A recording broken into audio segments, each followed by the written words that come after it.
নমস্কার বন্ধুরা, আমি সুস্মিতা চলে এসেছি আরও একটি দারুণ রান্নার রেসিপি নিয়ে। তো আজকে বানাবো ফুলকপি।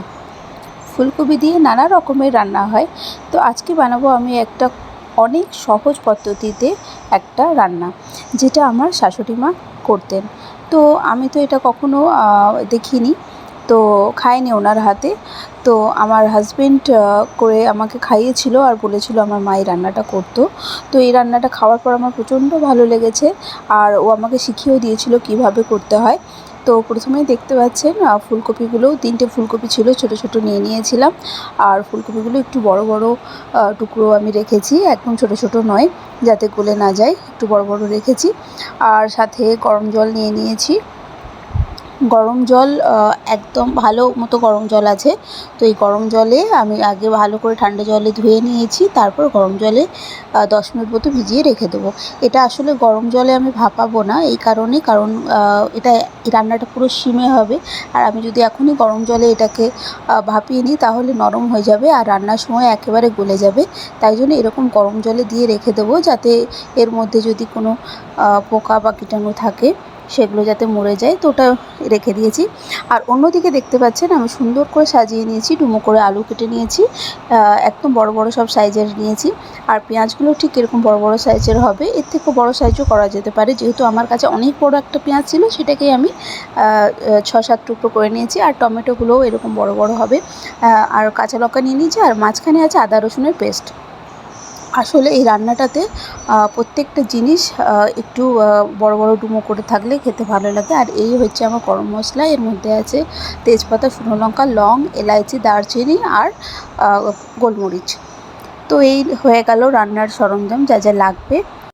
এদিকে 10 মিনিট মতো হয়ে গেছে ফুলকপিটা, তো গরম জল থেকে বার করে রেখে দেবো। তো চলুন এবারে রান্নার প্রসেস স্টার্ট করি। তো প্রথমে কড়াইয়ে দিয়ে দিলাম সর্ষের তেল। একটু বেশি তেলেই এটা করতে হবে, যেহেতু এতে কোনো জল পড়বে না, পুরো তেলেই হবে। তো তার জন্য আমি একটু বেশি করে তেল নিয়েছি। তেলটাকে ভালো মতো গরম হয়ে গেলে প্রথমেই দিয়ে দেবো গোটা জিরে। আমার হাজব্যান্ড ফুলকপির তরকারি খেতে প্রচণ্ড ভালোবাসে, তাই এই গরমেও ফুলকপি নিয়ে এসেছে ও। আর এই যে দেখুন, যেই মশলাগুলো দেখালাম সেইগুলো পুরোটাই দিয়ে দেবো এখন, আর ভালো করে নাড়তে থাকবো। এরপরে দিয়ে দেবো কাঁচা লঙ্কাগুলো। এতে শুধু ফোড়নের জন্য ফার্স্টেই একটা শুকনো লঙ্কা দিয়েছি, বাকি পুরোটাই কাঁচা লঙ্কা দিয়েই করব। তো কাঁচা লঙ্কা দিয়ে দিলাম, আর যে যেরকম ঝাল খায় সেই হিসেবে দিতে পারে। তো যেহেতু আমাদের ঘরে আমার মেয়ে আছে, বেশি ঝাল খায় না, তাই জন্য আমি 4টেই দিয়েছি কাঁচা লঙ্কা। এরপরে দিয়ে দেবো আদা রসুনের পেস্ট 2 চামচ। দেওয়ার পরে এটাকেও ভালো করে একটু কষতে থাকবো। এই রান্নাটা প্রচণ্ড সহজ পদ্ধতিতে হয়। যদি বাড়িতে সবার কোনো কাজ থাকে, তো এই রান্নাটা চাপিয়ে দিয়ে নানা রকমের কাজ করা যায়, কারণ এটাতে বেশি ধ্যান দিতে হয় না। তো এবারে দিয়ে দেব পেঁয়াজ, আর পেঁয়াজগুলো দিয়ে একটু মানে জাস্ট এদিক ওদিক করব। তারপরে ফুলকপিগুলো দিয়ে দেবো। ফুলকপি দেওয়ার পরে বাকি যে আমি কেটে রেখেছি সবজিগুলো, সেগুলোও দিয়ে দেবো। আসলে এটা একেবারে সব দিয়ে, সব যত রকম আমি কেটেছিলাম সব দিয়ে আর মশলা দিয়ে এটাকে রেখে দিতে হয়। তো ফার্স্টেই দিয়ে দিলাম নুন, তারপরে দিয়ে দিলাম হলুদ, তারপরে দিয়ে দিলাম জিরে গুঁড়ো, আর একটু কাশ্মীরি লঙ্কার গুঁড়ো দিলাম কালারের জন্য।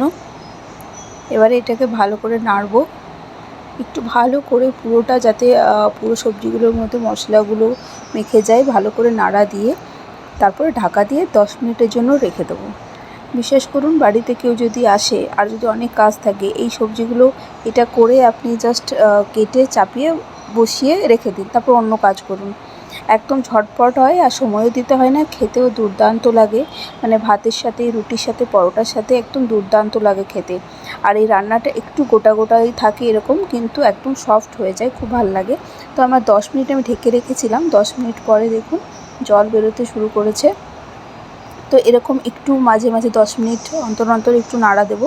তো এখন 10 মিনিট পর আবার একটু নাড়া দিয়ে দিলাম, তো আবার ঢাকা দিয়ে রেখে দেবো। ঢাকা দেওয়ার পর আবার 10 মিনিট পর দেখব।